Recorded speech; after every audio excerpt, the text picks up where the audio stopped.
안녕하세요. 화학자 장훈재입니다. 매우 고가에 거래되는 보석의 대명사인 다이아몬드. 하지만 구성 성분이 흔한 탄소라는 사실은 유명합니다. 인공 다이아몬드를 만들 수 있다지만 얼마나 다양한 종류가 있을지 생각해 보신 적은 없을 듯합니다. 오늘 이야기는 탄소가 다이아몬드가 되는 과정, 그리고 예상외로 많은 인공 다이아몬드의 화학입니다. 다이아몬드는 탄소만으로 이루어진 물질입니다. 하나의 탄소가 주위의 다른 탄소 4개와 정사면체 형태의 결합을 이룬 망상 구조의 광물이죠. 다이아몬드의 특징 중 가장 유명한 것은 역시 뛰어난 경도일 듯합니다. 광석의 경도를 대략적으로 비교하는 척도인 모스 굿기계를 통해 살펴본다면 학교에서 과학 시간에 배우고 한 번쯤 앞글자를 따 암기해보기도 하듯 모스 굿기 1의 활석부터 시작해 골절상시 기브스를 만드는 재료로 쓰이는 석고나 치아의 성분과 같은 인해석, 수정이라 불리는 석영과 황옥과 강옥을 거쳐 모스 굿기 10의 금강석, 즉 다이아몬드가 등장합니다. 이처럼 다이아몬드는 광물 중 가장 높은 경도를 갖는 것으로 알려져 있습니다. 다이아몬드는 매우 고가의 보석이자 변하지 않는 영원함을 의미하기도 합니다. 개인적으로는 화학적으로 탄소가 만들 수 있는 수많은 물질 중 가장 가치가 낮은 것이 다이아몬드라 생각합니다만 사회적 및 경제적으로 통용되는 다이아몬드의 높은 가치는 의아할 정도입니다. 다이아몬드는 언제, 어떻게 발견되어 사용되었기에 이렇게 고가에 거래될까요? 그 시작은 희소성으로부터입니다. 인간이 발견해 사용하기 시작한 최초의 다이아몬드는 예상보다 늦은 1866년으로 알려져 있습니다. 갑작스러운 대발견을 상징하는 표현인 유레카로 불리는 21.25캐럿의 유레카 다이아몬드입니다. 아프리카 지역에서 이레즈무스 제이콥스라는 15세 소년이 오렌지강 주위에서 다이아몬드를 발견하게 되며 다이아몬드의 이야기가 시작됩니다. 이후 본격적인 가공과 사용은 곧이은 1869년 83.5캐럿의 남아프리카 별이라는 다이아몬드가 이정표로 여겨집니다. 다이아몬드 열풍의 시작이 되었으며 500마리의 양과 10마리의 소, 그리고 1마리의 말에 판매됩니다. 다이아몬드의 높은 가격은 특유의 아름다움 덕분이기도 하지만 대부분은 매력적인 캐치프레이즈와 홍보, 스토리텔링을 바탕으로 만들어진 결과입니다. 지금까지도 가장 유명한 광고 문구로 여겨지는 한 문장인 A Diamond is Forever가 등장합니다. 과거 사실상 다이아몬드의 독점 기업이었던 드비어스에서 1947년 만들어낸 불멸의 슬로건이자 다이아몬드와 영원한 사랑이 연결되는 순간입니다. 물론 우리는 과학을 이야기하고 있는 만큼 영원한 사랑 같은 것은 필요 없습니다. 다이아몬드가 갖는 특별한 가치와 능력을 몇 가지 나열한다면 다음과 같습니다. 우리가 잘 알고 있듯 다이아몬드는 가장 단단한 물질입니다. 하지만 조금 더 정확히 표현한다면 자연에서 발견되는 물질 중 가장 단단한 것이 순수한 탄소 망상 결정 구조인 다이아몬드인 셈입니다. 또한 다이아몬드는 매우 높은 전기 저항을 갖는 절연체이지만 반대로 비금속 물질 중 가장 높은 열 전도도를 갖는 물질입니다. 그리고 의외의 사항으로 모든 고체 물질 중 가장 빠른 소리의 전파 속도를 갖습니다. 무려 초속 12,000m로 공기 속 음속에 약 35배나 빠르게 소리가 전달되죠. 그 외에도 2.42의 높은 굴절률로 특유의 반짝임을 갖고 0.044의 높은 분산도로 빛을 다양한 색상으로 분리해 색채와 반짝임을 만들어 보석으로서의 가치가 높습니다. 자외선, 가시광선, 적외선 모두에 대해 높은 투명성을 가져 렌즈 등으로 사용될 가치가 있고 안정성 측면에서는 대부분의 산과 염기의 비활성입니다. 이처럼 다이아몬드는 여러 분야에서 레코드를 갖고 있는 특별한 고체 물질이기도 합니다. 탄소만으로 이루어진 물질, 즉 탄소의 동소체는 다양합니다. 그중 가장 저렴하며 구하기 쉬운 것은 흑연이죠. 우리는 다이아몬드가 지각 내 깊은 곳에서 고온 고압 환경에 노출된 흑연 등 탄소 물질이 변화해 생성되는 것으로 배우곤 합니다. 그렇다면 땅속 깊은 곳은 다이아몬드로 가득 채워져 있을까요? 하나 더 궁금증을 이어간다면 고온과 고압에서 왜 갑자기 흑연은 다이아몬드가 될 수 있을까요? 같은 탄소 물질이지만 흑연과 다이아몬드의 결정 구조는 완전히 다릅니다. 흑연은 육각형 형태를 이룬 판상 구조의 흑연층들이 상호작용을 통해 차곡차곡 쌓여 이루어진 층상 구조입니다. 하나의 탄소는 주위에 다른 탄소 3개와 결합하게 됩니다. 반면 다이아몬드는 하나의 탄소가 주위 4개의 탄소와 입체적으로 결합한 정사면체 형태의 네트워크 구조입니다. 고온 고압이 평면을 입체로 바꿔 연결하는 과정이 발생합니다. 흑연에서 다이아몬드로의 상전이는 또 다른 중간 구조체를 갖는 광물에서 단서를 찾을 수 있었습니다. 평면 층상 구조의 흑연은 층간 구조 전이를 통해 이루어지는 육방 구조를 이룬 후 추가적인 변형을 통해 다이아몬드가 됩니다. 육방 구조 다이아몬드라 불리는 중간 형태는 론스달라이트라는 광석인데 다이아몬드와 직접 비교한다면 불투명하게 불순물이 혼합되어 있는 듯한 다이아몬드의 외견을 갖습니다. 구조적으로 완전한 평면 층상이 아닌 입체적 네트워킹이 만들어지고 있는 모습으로 생각할 수 있겠죠. 흑연에서 다이아몬드로의 상전이는 전형적인 확산 없는 전이에 해당합니다. 20기가파스칼 내외의 압력과 낮은 온도 환경에서 핵 형성 성장 메커니즘에 의해 제어됩니다. 형성 메커니즘을 알면 인공 다이아몬드의 설계와 합성도 가능합니다. 고압 저온 환경에서 흑연 층상 구조는 층 방향으로 뒤틀리듯 힘을 받으며 전이 결정 상태를 거쳐 론스달라이트를 이룹니다. 이 과정을 실제로 관찰할 수 있었느냐? 물론입니다. 최근 네이처에 발표된 논문을 보면 흑연이 다이아몬드로 변환하는 계면의 형태와 모습을 1200도 15기가파스칼에서 회수된 부분적으로 변형된 실제 샘플의 전자현미경 분석으로 확인할 수 있었습니다. 원자 해상도 촬영으로부터 층상 구조로 이루어진 흑연과 구부러진 다이아몬드 결정층의 변환 과정을 확인할 수 있었죠. 흑연층과 다이아몬드층은 정확히 1대1 대응 관계로 변환이 이루어지는 모습이 보이기도 했습니다. 흑연이 다이아몬드로 변화하는 과정이나 반대로 다이아몬드가 흑연으로 변화하는 과정 모두는 상전이라 표현됩니다. 상전이의 대표적인 예는 물의 상태 변화입니다. 낮은 온도에서 얼음이라는 고체 상태로 존재하며 끓는 점 이상으로 온도가 높아지면 기체인 수증기가 됩니다. 그리고 온도가 높더라도 압력이 충분히 높다면 물은 액체 상태를 갖습니다. 온도와 압력이 임계점을 넘는 곳에서는 제4의 상태라 불리는 초임계 상태가 되죠. 탄소 역시 마찬가지입니다. 온도와 압력에 따라 액체나 기체를 갖는 것은 물론이고 같은 고체 상태여도 결정 구조에 따라 흑연 혹은 다이아몬드 등으로 변화합니다. 충분히 높은 압력이라면 온도와 크게 관계없이 다이아몬드를 이룰 수 있으며 오히려 온도가 높으면 액화탄소가 됩니다. 이 때문에 단순히 지각 내 깊은 곳이라고 모든 탄소가 다이아몬드로 존재할 수는 없습니다. 압력은 높지만 온도는 과도하게 높지 않아야 형성될 수 있는 만큼 다이아몬드는 그리 흔하지 않았던 것입니다. 결국 다이아몬드를 만드는데 가장 중요한 요인은 압력이며 충분히 높은 압력을 만들어낼 수 있는 기계적 방식은 인공 다이아몬드를 만드는 대표적인 전략이 되었습니다. 흑연 등을 이용해 실제로 만들어지는 인공 다이아몬드를 합성 다이아몬드라 부릅니다. 1950년대 다이아몬드의 인공적인 합성이 최초로 성공하게 되는데 천연 다이아몬드와 거의 동일한 물리화학적 특성을 갖습니다.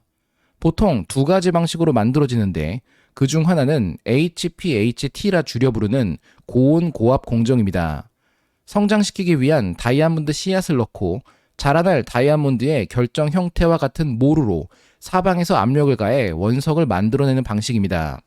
실제 장비와 만들어진 합성 다이아몬드의 모습을 보면 단순히 흑연 가루를 넣고 프레스로 눌러 만드는 것보다 훨씬 많은 과학적 원리가 적용되었음을 느낄 수 있습니다.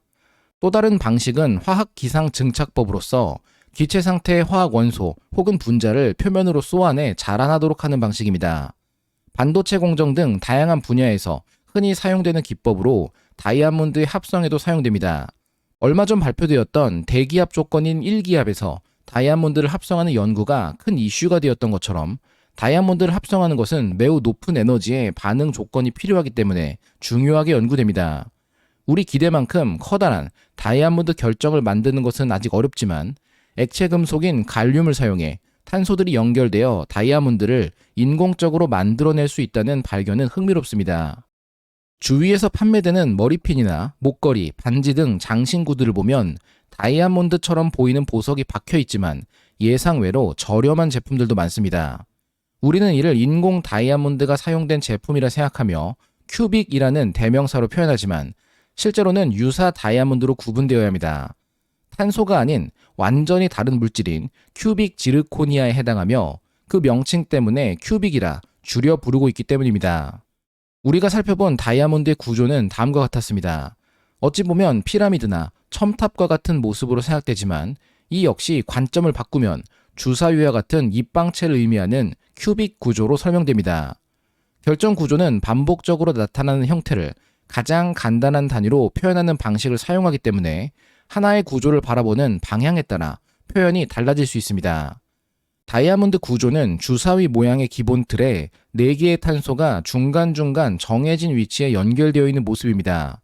큐빅 형태 구조와 나란히 놓고 따져본다면 가장 위에 그려진 탄소에서 연결된 탄소, 그리고 여기 연결된 3개의 또 다른 탄소와 계속해서 이어지는 구조로 동일한 것을 쉽게 확인해 볼 수 있습니다.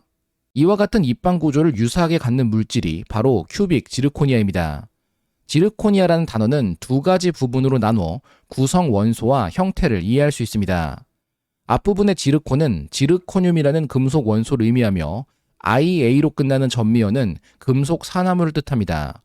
이산화 타이타늄은 타이타니아, 이산화 세륨은 세리아라 부르는 것과 같습니다. 결국 화학식은 이산화 지르코늄으로 이해할 수 있겠죠.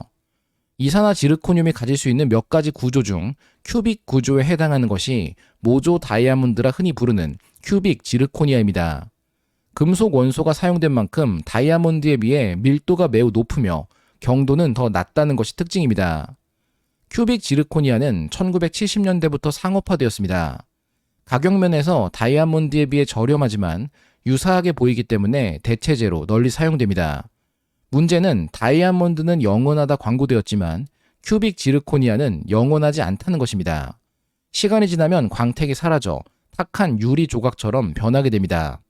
다이아몬드, 합성 다이아몬드, 그리고 큐빅 지르코니아까지가 우리가 흔히 생각하는 다이아몬드와 그 모조품에 대한 전부인 경우가 일반적입니다.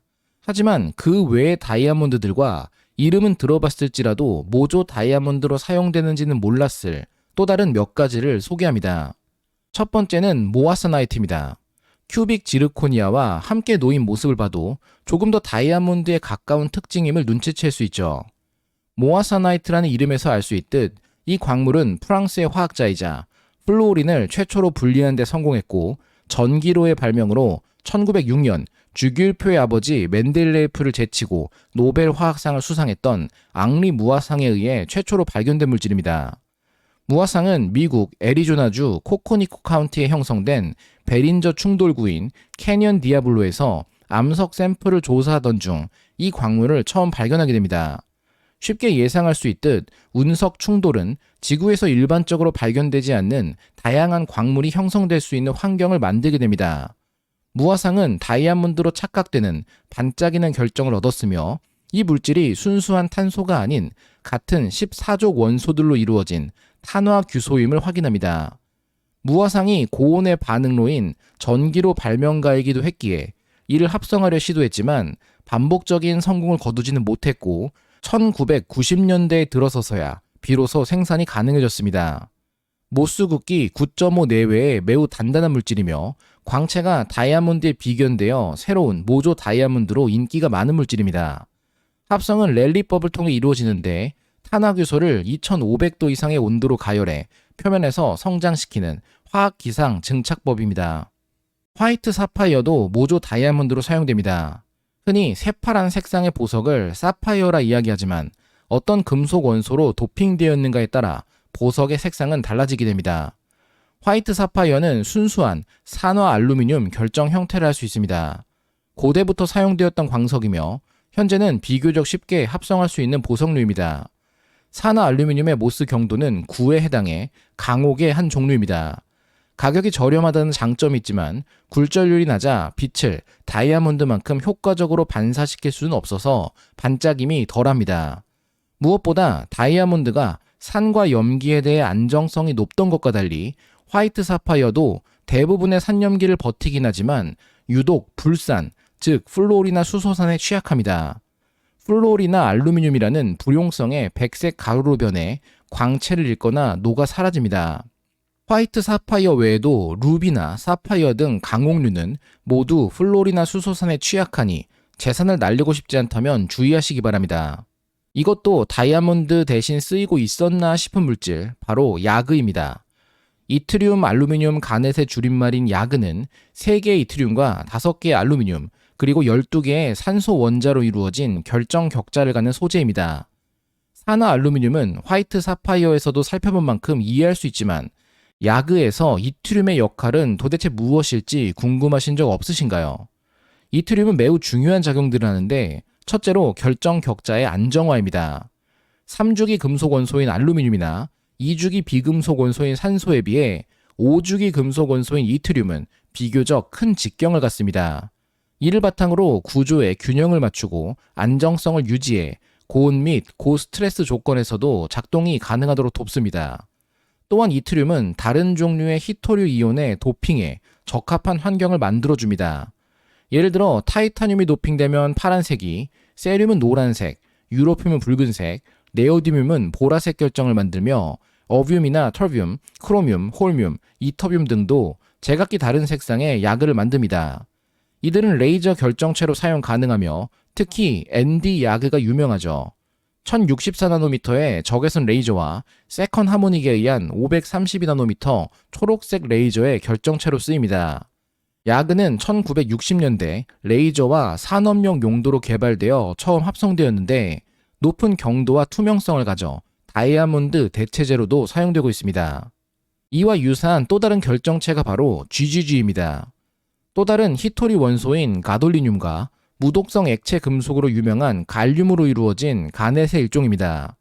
석류석 결정 구조는 꽤나 복잡한데 GGG의 경우 12면체 자리의 가돌리늄이 8면체와 4면체 자리에 갈륨이 위치하며 각 꼭지점마다 산소가 자리 잡은 형태입니다.